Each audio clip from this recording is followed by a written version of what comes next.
Welcome to Poetry Corner, where we share the stories and poems of the master, Edgar Allan Poe. On this episode, we are going to do our first short story. Yes, I know it's National Poetry Month and all, but Poe's short stories were just as poetic as his poems. It was the short story format that, when I was a kid, turned me on to Poe. It was 1979. My aunt had given me, I think for Christmas, a book called Wolf's Complete Book of Terror. It was a big, thick anthology of classic tales of horror and terror. This is back in 1979. I was just beginning to get into Stephen King, and there were several Poe stories in this book, among others. The first I had read was The Black Cat, and then The Pit and the Pendulum, and I just moved on from there. Today, I am going to be reading The Telltale Heart. This was first published in 1843. It's one of Poe's shorter short stories. It's a first-person story with an unreliable narrator, which was common for Poe. So here it is. You ready? The Telltale Heart by Edgar Allan Poe. True.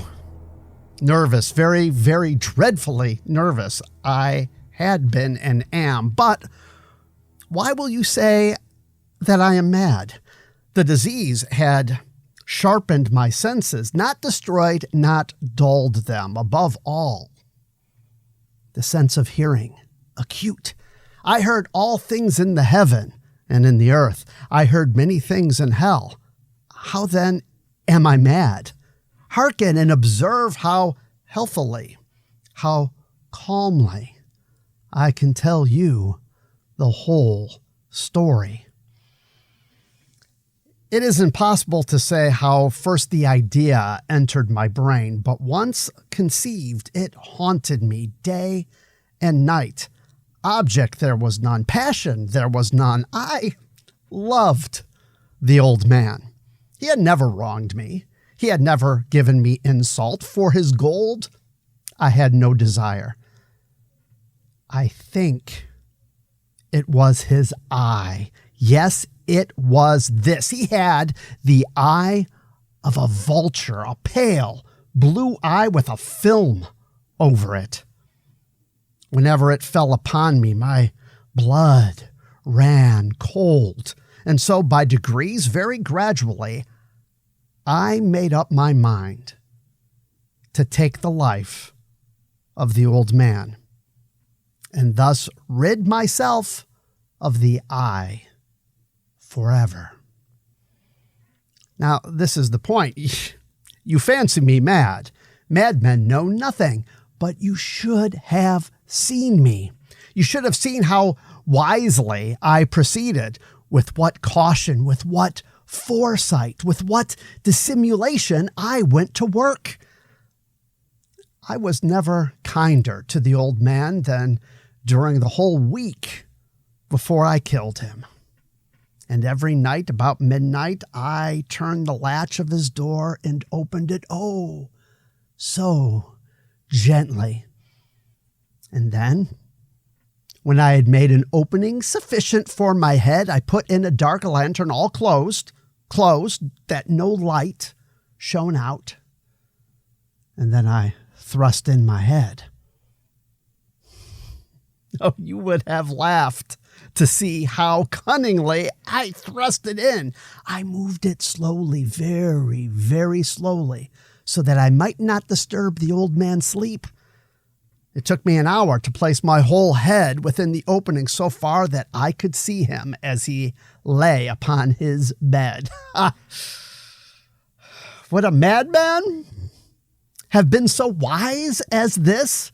And then, when my head was well in the room, I undid the lantern cautiously. Oh, so cautiously, for the hinges creaked. I undid it just so much that a single thin ray fell upon the vulture eye.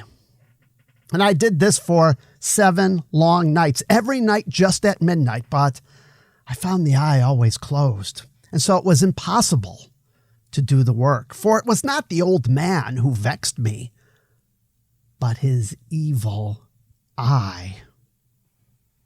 And every morning when the day broke, I went boldly into the chamber and spoke courageously to him, calling him by name in a hearty tone and inquiring how he had passed the night. So you see, he would have been a very profound old man indeed to suspect that every night just at 12 I looked in upon him while he slept. Upon the 8th night, I was more than usually cautious in opening the door. A watch's minute hand moves more quickly than did mine. Never before that night had I felt the extent of my own powers, of my sagacity. I could scarcely contain my feelings of triumph to think that there I was, opening the door little by little, and he not even to dream of my secret deeds or thoughts. I fairly chuckled at the idea. Perhaps he heard me, for he moved on the bed suddenly, as if startled. Now, you may think that I drew back, but no. His room was as black as pitch with the thick darkness, for the shutters were closed, fastened, through fear of robbers. And so I knew that he could not see the opening of the door, and I kept pushing on it steadily. I had my head in and was about to open the lantern when my thumb slipped upon the tin fastening, and the old man sprang up in bed, crying out, "Who's there?" I kept quite still and said nothing. For a whole hour, I did not move a muscle, and in the meantime, I did not hear him lie down. He was still sitting up in bed, listening. Just as I have done, night after night, hearkening to the death watches in the wall. Presently, I heard a slight groan, and I knew it was the groan of mortal terror. It was not the groan of pain or of grief. Oh, no, it was the low, stifled sound that arises from the bottom of the soul when overcharged with awe. I knew the sound well. Many a night, just at midnight, when all the world slept, it had welled up from my own bosom, deepening with its dreadful echo the terrors that distracted me. I say I knew it well. I knew what the old man felt and pitied him.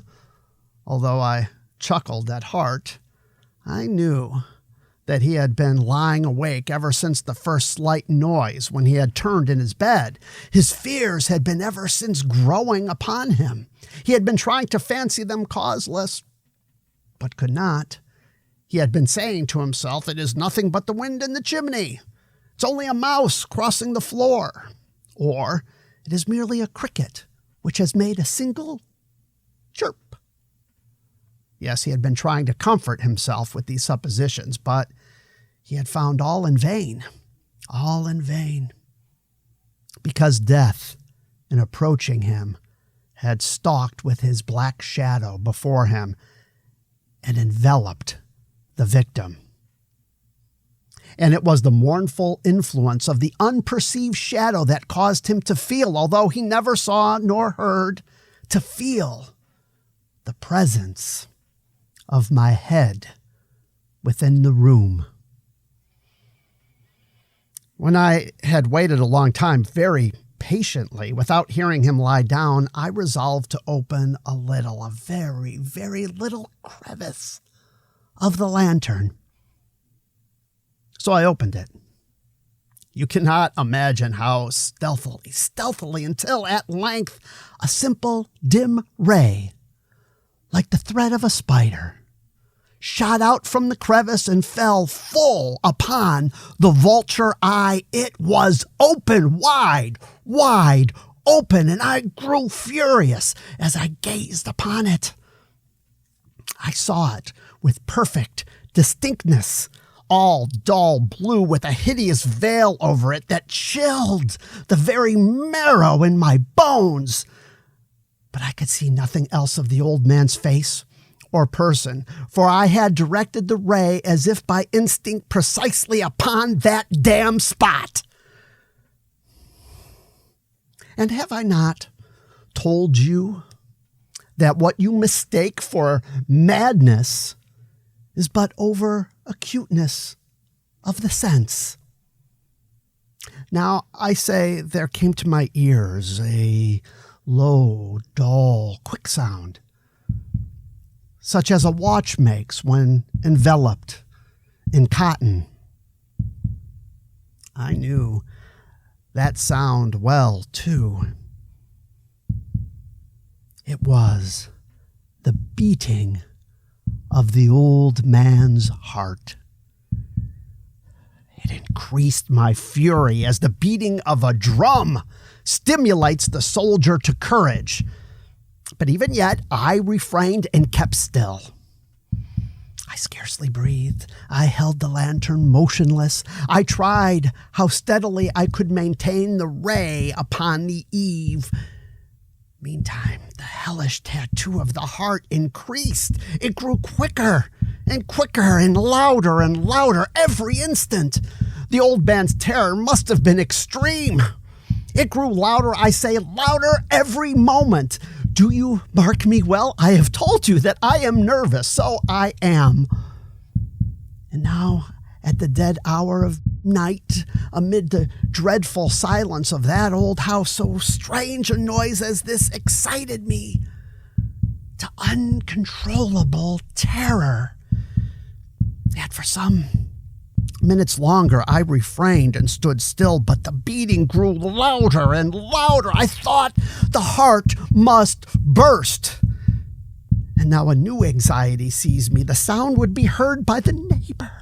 The old man's hour had come. With a loud yell, I threw open the lantern and leaped into the room. He shrieked once only. In an instant, I dragged him to the floor and pulled the heavy bed over him. I then smiled gaily to find the deed so far done, but for many minutes the heart beat on with a muffled sound. This, however, did not vex me. It would not be heard through the wall. At length it ceased. The old man was dead. I removed the bed and examined the corpse. Yes, he was stone dead. I placed my hand upon the heart and held it there many minutes. There was no pulsation.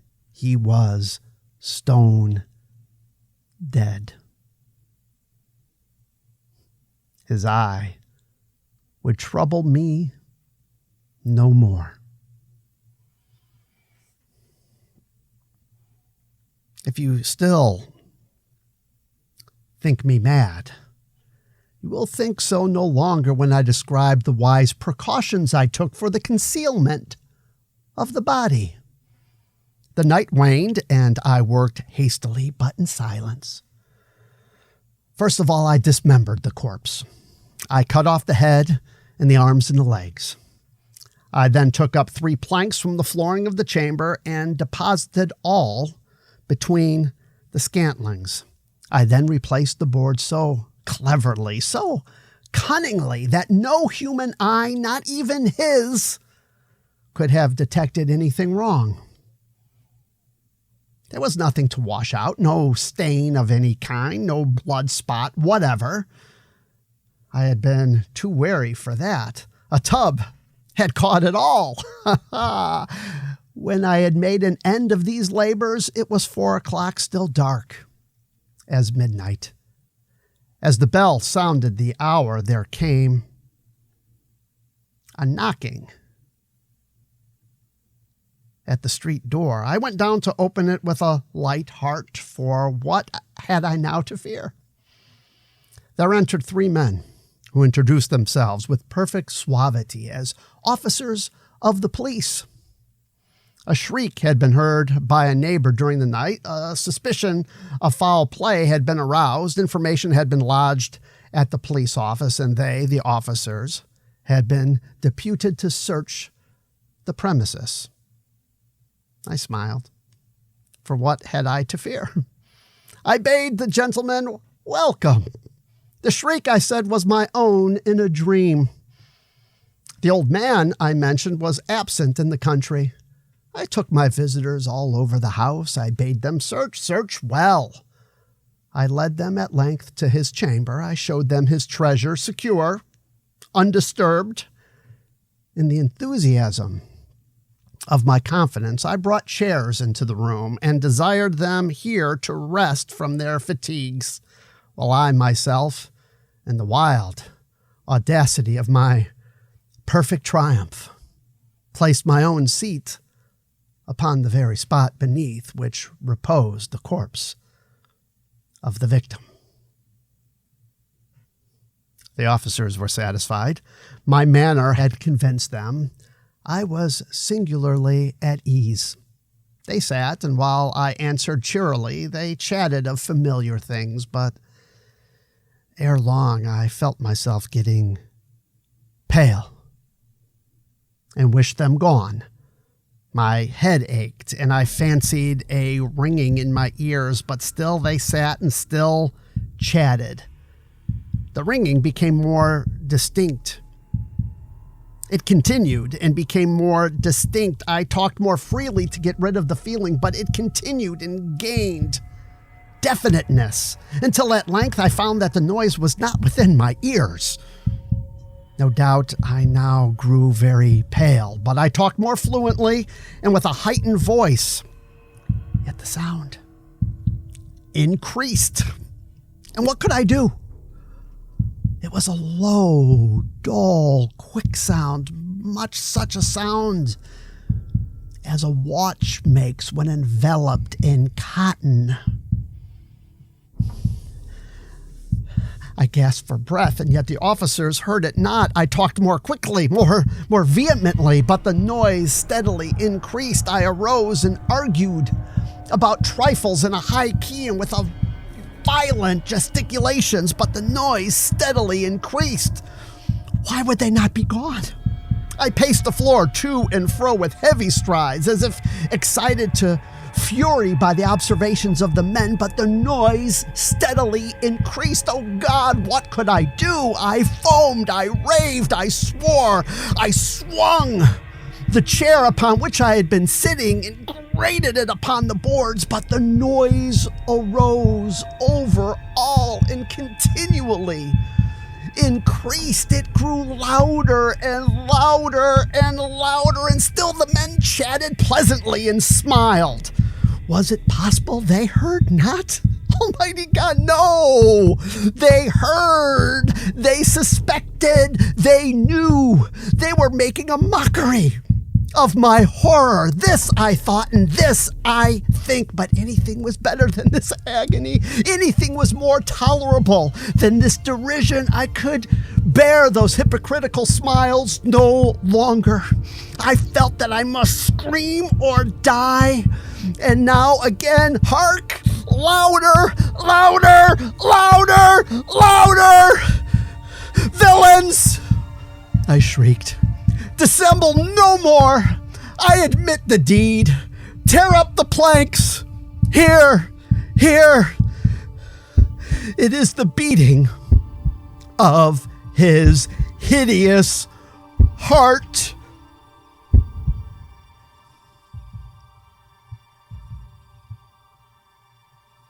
The Telltale Heart by Edgar Allan Poe. Wow. Much of Poe's fiction is in the first person, which personally is not my favorite type of narrative. For Poe, they often read like monologues, like works of theater. And I think that makes them really compelling and really good to read out loud and fun to read out loud as well. There is something about reading Poe out loud that brings it alive. So that is all the time we have for this episode of Poetry Corner. We are now available on every podcast platform. So go to your favorite podcast platform and subscribe or watch it live on Twitter. I also post it on YouTube as well. We'll get a website up soon, I imagine. In the meantime, you can find information about the podcast at bellbookcamera.com. I am Bruce Janu. Thanks for joining me in Poetry Corner. See you next time.